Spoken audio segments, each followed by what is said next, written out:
qodobada ugu waaweyn barnaamijkeena habeenimo waxaa kamida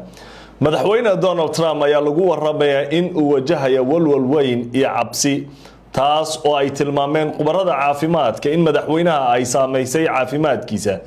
kadib markii madaxweyne Trump uu ku celceliyay waqti badan hanjabaad dhanka Iran uga imanayso sida uu isaga sheegay waxaan ku hayaa warbixin iyo faahfaahin ku saabsan xaaladda madaxweynaha Mareykanka oo laga deyrinayo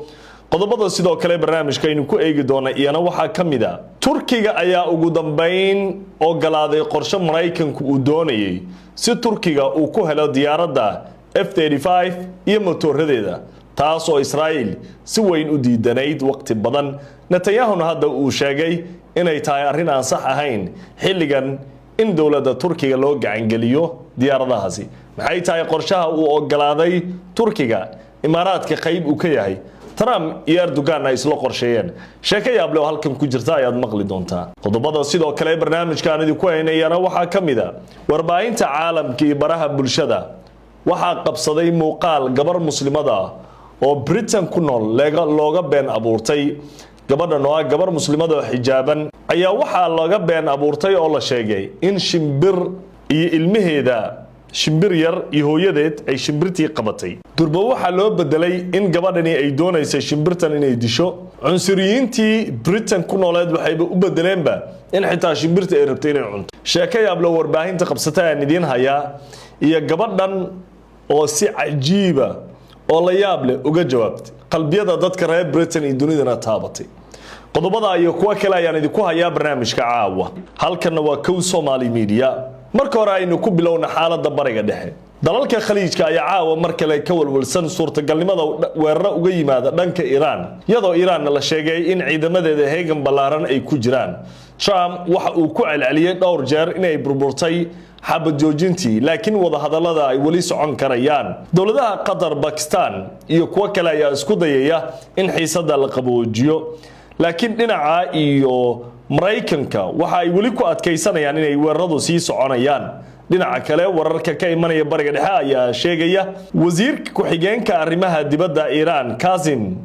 Garibabadi ayaa ku baaqay in lala xisaabtamo dawladda Imaaraadka Carabta oo uu ku eedeeyay inay Mareykanka gacan ku siinayaan weerarada uu ka fulinayo gudaha Iran wasiir ku xigeenka arrimaha dibadda dalka Iran wuxuu leeyahay weeraradii u dambeeyay iyo dagaalada ku socda Iran waxa qayb weyn kale ku leh Imaaraadka waxayna la kulmi doontaa cawaaqib aad u daran wuxuu sidoo kale yiri waaxda ganacsiga Mareykanka waxay soo saartay dukumiinti cusub oo ku saabsan fududaynta xeerarka xakamaynta dhoofinta iyo kor u qaadista heerka dhoofinta Imaaraadka oo ku saabsan in Imaaraadka si fudud wax uga soo dhoofsan karo gudaha Mareykanka taas oo lagu bedelay taageerada uu siiyay falalkii military ee gardarada ahaa ee ka dhanka ah Iran wuxuu intaa ku daray wasiirka tani waa qirasho rasmi ah oo ka timid Mareykanka waana dukumiinti fadeexad ku ah Abu Dhabi kaas oo xambaarsan mas'uuliyad caalami ah iyo ciqaab sharci ah Imaaraadka waa in la xisaabtama Imaaraadka waxa loo fududeeyay inay Mareykanka wax ku dhoofin karto wax ka soo dhoofsan karto halka Mareykanka oo ciqaabay dunida inteeda kale canshuuraha lagu kuleynay Iran waxay leedahay taa macnaheedu waxay tahay Mareykanku wuxuu qirtay weeraradii lagu fuliyay Iran in meesha laga abaabulay iyo meesha laga qaaday goobta ugu muhiimsan inay ahayd Imaaraadka Carabta haddaba wuxuu soo jeedinayaa wasiir ku xigeenka iyo dawladda Iranba in Imaaraadka Carabta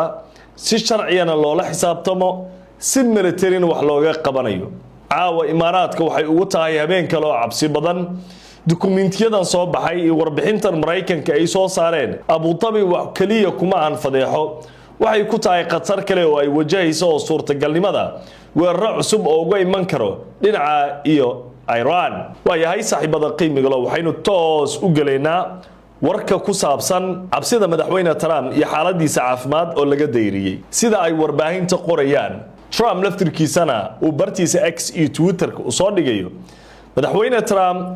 tani intii ay soo baxday warkii ku saabsanaa in loo sheegay isagana uu qirtay in Israa'iil u sheegtay in la dilayo oo Iran ay dilayso ninkii Trump hurdada ku yaraatay isagoo markii hore hurdadiisii ay yarayd hurdada ku yaraatay maanta ilaa shalay oo kaliya hadallo badan oo ku saabsan dilkiisu ka hadlay mar wuxuu dhahay xitaa anoo dhintay ayaa Iiraan weeraraa buu leeyahay anoo dhintay haddana galabta wuxuu soo qoray qoraal uu leeyahay Iiraan ma waxay rabtaa dhibaato inay gasho aniga ayay rabtaa inay disho uu leeyahay madaxweyne fadhiyo sitting president balla madaxweyne kursigiisa ku fadhiyo xil hayo ayay rabaan inay dilaan iyagoo kumanaan kun oo mayl u jiro taasi waxay keenaysaa buu leeyahay waa sida isaga uu qoray in Iiraan lala xisaabtamayo oo lagu qaadayo weeraro wuxuu leeyahay should Iran government act on it it is threat qatarta ay Iran la sheegay dhankeed inuu ka imanayo haday ku dhawaa haday samayso wuxuu leeyahay Mareykanku wuxuu qaadi doonaa weerar weyn iyo dagaal culus digniin iyo wax ku filan waan siinay buu dhahay waxaan baabi'in doonaa awoodooda militariyan hore u baabi'inay waxaanu baabi'in doonaa dhammaan tabartooda iyo awoodooda markaasuu Trump wuxuu haddana u dibmariyay to completely decimate and destroy all areas of Iran dhammaan goobaha Iran iyo meel walba Iran xuduudeeda ahna dhulkan gelin doonaa ana ninkii wuxuu ku hadlaa mabuuxad markaasuu wuxuu ku soo qatimay in uu yiraahdo praise be to Allah President Donald Trump ilaahay baa mahad iska leh madaxweyne Trump ninkii waxa la dhahay hadalkan ma ka jamba ma waliba waxay taa la garan waay ma hadal uu idab darra ka wada mar insha Allah buu soo qoraa mar praise be to Allah buu dhaa ninkii ilaahay insha Allah ba afkiisa dadafay asaga haday xitaa ka tahay kibir iyo maaragtay cajilaad haday ka tahay iyo ciyaal suuqnimo dhinaca kale wuxuu faafinayaa magaca ilaahay buu dad gaalaanan hore u maqlin buu maqashinayaa markaas Allah hadee baarayaan ila ninkan marar badan waxa ku xiran kuwa xaq jira oo islaamka iyagoo waligood akhrinin fahmin wax ka sheego ninkan maanta oo dhan insha Allah praise be to Allah iyo buu ku celcelinaya si kastaba ha noqotee madaxweyne Trump qoraaladiis iyo hadaladiis isdaba joogga ah iyo hurdada oo ku sii yaraanayso qubaradu waxay leeyihiin Iran caafimaadkii madaxweynaha Mareykanka ee dhibaato gaarsiisay warkan marka ma Iran buu ka yimid ilma Iran hal mar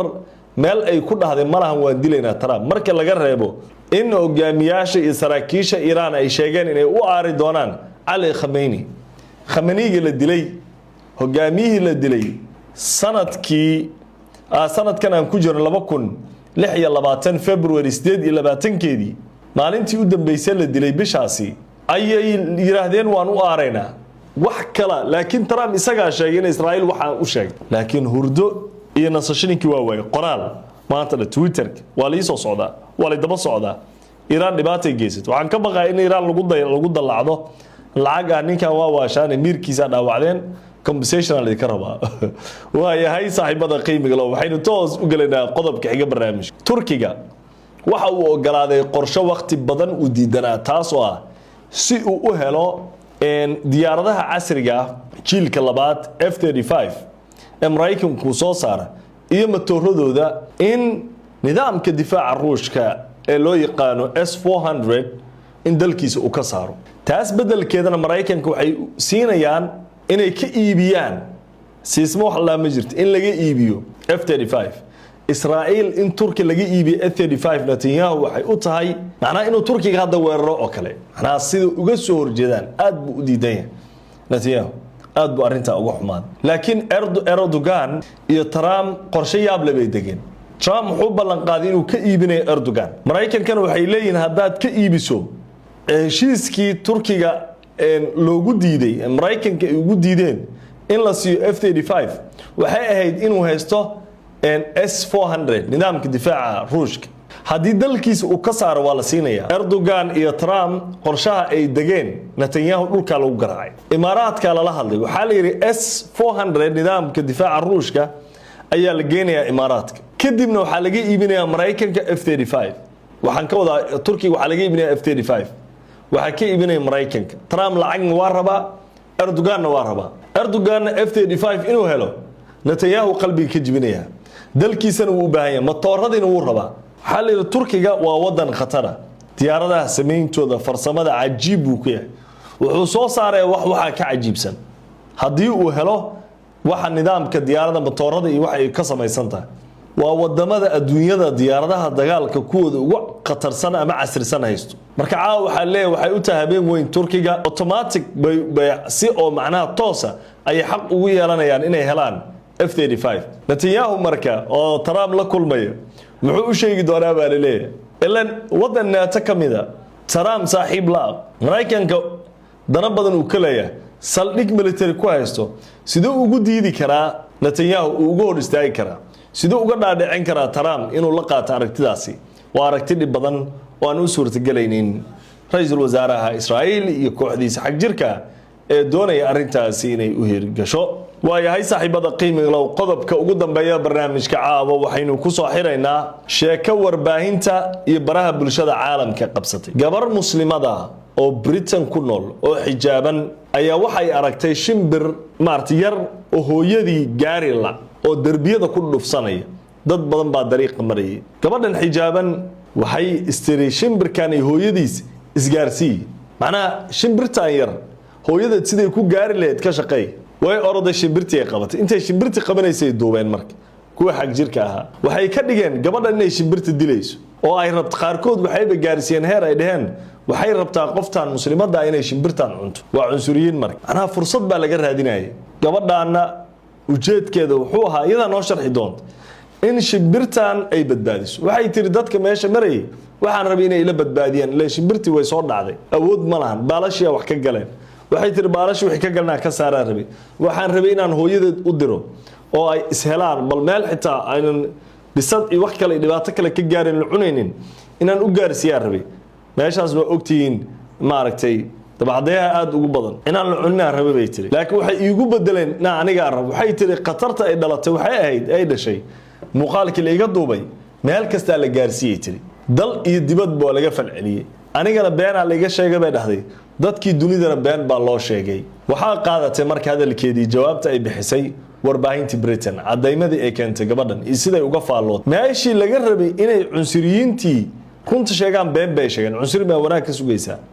laakiin maxaa ilaahay gartay ilaahay wuxuu gartay gabadhan beentii rabay in laga sheego ilaahay inuu fariin kale ku dhex diro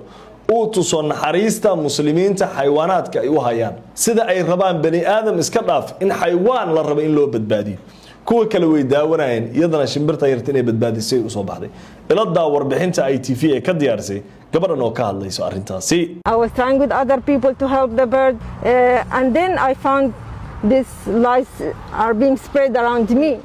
Yeah, I was just lying to the people, lying about me and caused me a lot of damage because the video is going not only around here, also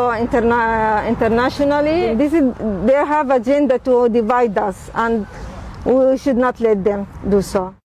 waxa ay tiri waxay rabaan dadku inay kala qaybiyaan waxa ay faafiyeen been aniga ay iga faafiyeen kaliya Britain maahan dunida oo dhan ay beentii gaartay waxay rabaan inay dadku kala qaybiyaan aniga waxaan rabay shimbirtan inaan badbaadiyo been bay iga sameeyeen beentii aniga iga sameeyeen waxay noqotay mid baahdo Nora Mubarak ayaa la yiraahdaa gabadhani laakiin fariinteedu waxay noqotay mid qalbiyada dadka Britain iyo dunida sida ay cunsuriyada ka rabeen si ka duwan u gaartay fariintii been abuurka muslimiinta laga rabay iyo caydana waxay noqotay mid ay dunida u dirtay in muslimiintu xayawaanaadka badbaadadooda ay wax weyn u tahay halka kuwa kale ay badbaadin waayeen Nora Mubarak kaligeed ayaa shimbirka yar badbaadisay barnaamijkii habeenimo caawa kala socoteen kow Somali Media waa inaga inta aynu kulmeyno barnaamijka mid ka xigo walaalkii Mustafa Cali oo idin leh nabadgelyada Ilaahay dushiina aato salaamu calaykum